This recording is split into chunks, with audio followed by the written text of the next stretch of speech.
बेटा रवि, कल मैं बैंक की तरफ गया था तो सोचा कुछ पैसे निकाल लेता हूँ। आए दिन तुम्हारी माँ की दवाई लानी होती है। कल बड़ा आश्चर्य हुआ जब मैंने अकाउंट चेक किया तो उसमें बस कुछ 1000 रुपए ही थे। तुम एक बार बैंक वाले से बात करना, कुछ तो गड़बड़ी है। हर महीने पेंशन के पैसे आते हैं, मेरे फिक्स किए हुए पैसे का इंटरेस्ट भी उसमें जाता है, फिर इतने कम पैसे उसमें कैसे हो सकते हैं? तुम्हारे कहने पर मैंने अपने साथ तुम्हारा नाम भी जोड़ दिया था। हम दोनों के अलावा तो और कोई पैसे निकाल ही नहीं सकता, फिर ये गड़बड़ी कैसे हो सकती है? एक बार तुम बैंक वालों से मिलकर आना, क्योंकि अब इन बूढ़ी हड्डियों में इतनी ताकत नहीं कि बार बार बैंक के चक्कर लगा सके। मनोहर बाबू अपने बेटे रवि से कहते हैं। एक पल को रवि सहम गया, फिर खुद को संभालते हुए बोला, पापा, आप क्या कहना चाहते हैं? आपने जॉइंट अकाउंट में मेरा नाम देकर कोई गलती कर दी है? क्या लगता है आपको कि मैं आपके पैसे निकाल रहा हूं? और आपको पैसों की जरूरत क्या है? माँ की दवाई तो एक बहाना है। ज्यादा पैसे आपके पास रहेंगे तो हो ना हो आप अपने दोस्तों में बांटते फिरोगे, क्योंकि एक उम्र हो जाने के बाद बुढ़ापे में पैसे का महत्व रखना लोग भूल जाते हैं। अभी मुझे देर हो रही है, बाद में आकर आपकी बातें सुनता हूँ। इतना कहकर रवि वहां से चला गया। मनोहर बाबू की पत्नी बीना जी बोली, क्या बात है, ये सुबह सुबह रवि आप पर क्यों बरस रहा था? वो बोले, बीना, तुम बिस्तर से क्यों उठी? कल रात भी तुम्हें बुखार था, तुम आराम करो। मौसम बदल रहा है तो कभी कभी बच्चों के मिजाज भी बदल जाते हैं। बीना जी बोली, आप तो ऐसे कह रहे हैं जैसे मैं नई नई माँ बनी हूं। हमने भी जीवन के उतार चढ़ाव देखे, पर कभी भी अपनी परेशानियों की तपन अपने बच्चों पर नहीं आने दी। फिर ये बच्चे माँ बाप का किया हुआ क्यों भूल जाते हैं? मनोहर बाबू बोले, बिना पहले और अब में बहुत फर्क है। पहले जमाने में माँ बाप के संघर्षों को हम देखते थे और उनसे सीख लेते थे। आजकल बच्चे सोचते हैं कि माँ बाप ने अगर फर्ज निभाया तो कौन सा बड़ा काम किया। छोड़ो, इन बातों को सोचकर हम कितना दुखी होंगे। शायद हमारे नसीब में ये सब सुनना और देखना भी अभी बाकी था। तभी उधर से उनकी बहू रेखा आई और बोली, पापा जी, आजकल के बुजुर्गों की यही प्रॉब्लम है। जितना बच्चे करते हैं उतना ही उन्हें सताते हैं। सोचिए, अगर आपके बेटे ने पैसे निकाल भी लिए तो क्या जरूरी था आपको सवाल करना? क्या वो अपने पैसे आप पर खर्च नहीं करते? अगर इतनी ही तकलीफ है तो अपने पैसे लेकर कहीं और क्यों नहीं अपना आशियाना बना लेते? एक तो आप लोगों की वजह से हमारा घर घर नहीं धर्मशाला लगता है। चारों तरफ से दवाइयों की बदबू आती है। एहसान मानने की जगह अपने बेटे की चुगली कर रहे हैं। बीना जी कांपती हुई आवाज में बोली, बहू, तुम तो ऐसे कह रही हो जैसे रवि को पाल पोस कर और काबिल हमने नहीं तुमने बनाया है।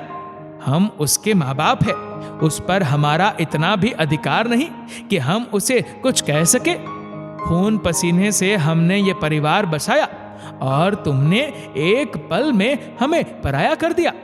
जब हम जीवन के आखिरी पड़ाव पर पहुंचे हैं तब तुम कहती हो हम अपना अलग आशियाना बना ले। सुन रहे हैं आप? अब यही सब सुनना बाकी था।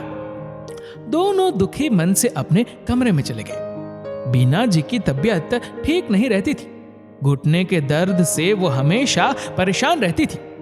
इस कारण ज्यादातर वो घर में ही रहती थी।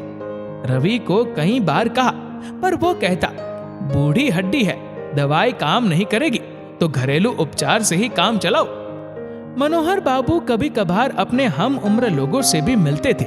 जब सबकी व्यथा वो सुनते थे तो उन्हें लगता था कि उनका दर्द थोड़ा कम है और घर आकर पत्नी को समझाते थे। एक रात मनोहर बाबू बीना जी के लिए कुछ दवाई लेकर आ रहे थे तो उन्होंने देखा सड़क के किनारे बेंच पर कोई वृद्ध व्यक्ति बैठा रो रहा था। मनोहर बाबू पास जाकर देखे तो उन्हें बड़ा आश्चर्य हुआ। ये तो कैलाश बाबू थे जो बगल वाली सोसाइटी में रहते थे। वो जाकर उनसे पूछे, कैलाश बाबू, ठंडी का मौसम है, इतनी रात गए आप सड़क के किनारे क्यों बैठे हैं? क्या बात हो गई? कैलाश बाबू बच्चों की तरह फूट फूट कर रोने लगे और बोले, अभी 4 महीने पहले रिटायर होने के बाद पैसा संपत्ति बेटे के नाम कर दिया। 4 महीने नहीं हुए, आज उसने हाथ पकड़कर घर से निकाल दिया और बोला, अपने रहने और खाने का इंतजाम खुद कर लो, क्योंकि मैं उसके लिए बोझ बन गया हूं। अब बताइए मैं कहां जाऊं? राम सेवक बाबू बोले, चलिए मैं आपके बेटे से बात करता हूं। वो बोले, नहीं नहीं, जिसने अपने पिता का सम्मान नहीं रखा वो आपका मान क्या रखेगा? अब तो आत्महत्या करने की भी हिम्मत नहीं है। इतना कहकर वो रोने लगे। मनोहर बाबू को कुछ नहीं सूझा तो वो कैलाश बाबू का हाथ पकड़कर अपने घर ले गए। बहू ने कहा, आपको रखकर एहसान कर रहे हैं और आप हमारे घर को धर्मशाला बना रहे हैं। अगर इनकी इतनी ही चिंता है तो आप भी यहां से निकल जाइए। बेटा कमरे से सब सुनता रहा, उसने एक शब्द नहीं कहा। निराश मनोहर बाबू कैलाश बाबू से हाथ जोड़कर माफी मांगते हुए घर के अंदर आ गए। अगले दिन एक बुरी खबर मिली। ठंड के मारे कैलाश बाबू की सड़क के किनारे वाले पार्क में मृत्यु हो गई। उस रोज मनोहर बाबू सोचे, काश मैं थोड़ा मजबूत होता और उनकी मदद कर पाता तो आज उनकी ऐसे मृत्यु नहीं होती। न जाने उस रोज मनोहर बाबू को कहां से इतनी हिम्मत आई। पत्नी को बोले, किसी जरूरी काम से जा रहा हूं, आते आते शाम हो जाएगी, तुम चिंता मत करना, आता हूं, फिर सारी बात बताता हूं। इतना कहकर और कुछ जरूरी कागजात लेकर वो घर से निकल गए। मनोहर बाबू पहले बैंक जाकर सारी जांच पड़ताल की, तब पता चला कि रवि ने ही उनके पैसे निकाले थे। उन्होंने उस अकाउंट को कैंसिल करवाया और बस अपना और अपनी पत्नी का नाम रखा। फिर अपने जितने भी पैसे फिक्स हुए थे उसकी जानकारी समेटी और बैंक में अपने घर के कागज देकर लोन की एप्लीकेशन दी और अपने पुराने वकील मित्र के पास गए। कुछ समय लगा एक दस्तावेज तैयार करवाया कि उनकी सारी संपत्ति पर उनके बेटे का कोई अधिकार नहीं होगा।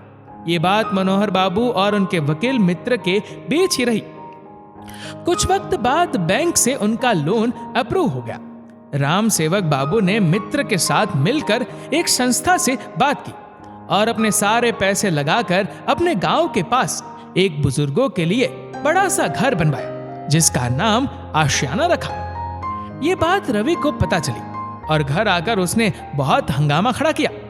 मुझे देने के लिए आपके पास पैसे नहीं है और आपने बैंक से इस घर के नाम पर लोन ले लिया और तो और गांव की जमीन पर भिखारियों के लिए घर बनवाया। अरे इतना ही पैसा है तो आप ये घर क्यों नहीं खाली कर देते? तभी वहां बीना जी आई और कांपते हाथों से उन्होंने रवि को एक थप्पड़ लगाई और बोली, जिसने तुम्हें चलना और बोलना सिखाया तुम आज उसी से तन कर बात कर रहे हो।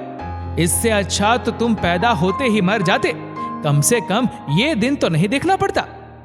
मनोहर बाबू बीना जी को संभालते हुए बोले, बेटा तुम्हारी पत्नी ने ही कहा था कि हम अपना अलग आशियाना बना ले और तुम ये भूल रहे हो कि ये घर मैंने अपने पैसों से खरीदा था।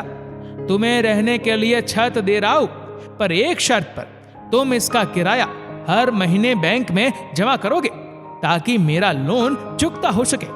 तुम भूल रहे हो कि मैं तुम्हारा बाप हूं, अपने काम से रिटायर हुआ हूं, दिमाग से नहीं। तुम्हारे और उनके बेटे के व्यवहारों के कारण कैलाश बाबू की मृत्यु हुई। काश कि उस रोज उन्हें आसरा मिला होता तो बेचारी की इस तरह से मृत्यु नहीं होती। अब आगे से हर उस आदमी के लिए यह आशियाना खुला रहेगा जिसके लिए तुम जैसे औलाद होते। इतना कहते हुए मनोहर बाबू ने कागजात की एक कॉपी रवि को दी और पत्नी को लेकर वहां से निकल गए। कुछ ही समय बाद मनोहर बाबू के वो वकील मित्र अपने बच्चों द्वारा दुखी होकर उसी आशियाने में आ गए और वहां की सारी जिम्मेदारी संभाली। धीरे धीरे और भी लोग जो अपने बच्चों से अपमानित किए गए उन्होंने वहां आसरा लिया। उनमें से कई लोग अपने वक्त के शिक्षक, इंजीनियर और डॉक्टर थे जिन्होंने आशियाने की हर जिम्मेदारी संभाली और धीरे धीरे उसे बड़ा किया। समय बीता बीना जी का साथ छूट गया। पर मनोहर बाबू ने बेटे को मुड़कर नहीं देखा और अपना सारा जीवन अपने आशियाने के नाम किया। वहां कई ऐसे लोग थे जिन्हें पेंशन मिलता था पर घर में सम्मान नहीं मिलता था, जबकि वो किसी पर बोझ नहीं थे। फिर भी अपनों के द्वारा दिया गया चोट आज भी उन्हें दर्द देता और एहसास दिलाता कि जैसे अपने हाथों की उंगलियां बराबर नहीं होती, ऐसे ही सभी बच्चे एक जैसे नहीं होते। यही सोचकर वो कभी मुड़कर अपने अपनों के पास जाना नहीं चाहते थे। तो क्या वो गलत सोचते थे? साथियों, उम्र बढ़ती जाती है पर हौसला ही है जो कहीं ना कहीं हमारे भीतर छुपा होता है। माता पिता परिस्थितियों से गुजर कर भी हिम्मत बनाए रखते थे और अपने बच्चों के लिए एक घर तैयार करते हैं। एक समय आता है जब उसी घर में माँ बाप के लिए जगह नहीं बचती। हर माँ बाप को एक समय के बाद अपनी हिम्मत और हौसला बनाए रखने की जरूरत है, क्योंकि आज के समय में कब वक्त और रिश्ते रंग बदलते हैं ये कोई नहीं जानता। तो उसके लिए आप पहले से तैयार रहें। दोस्तों, आपको मनोहर बाबू की सोच कैसी लगी हमें कमेंट करके जरूर बताएगा। और अगर आपको वीडियो अच्छा लगा हो तो इस वीडियो को लाइक करेगा, शेयर करेगा ज्यादा से ज्यादा लोगों तक, और ऐसे ही और भी इंस्पिरेशनल वीडियोस के लिए सब्सक्राइब करें हमारे यूट्यूब चैनल को और फेसबुक पर फॉलो करें हमारे पेज को। धन्यवाद।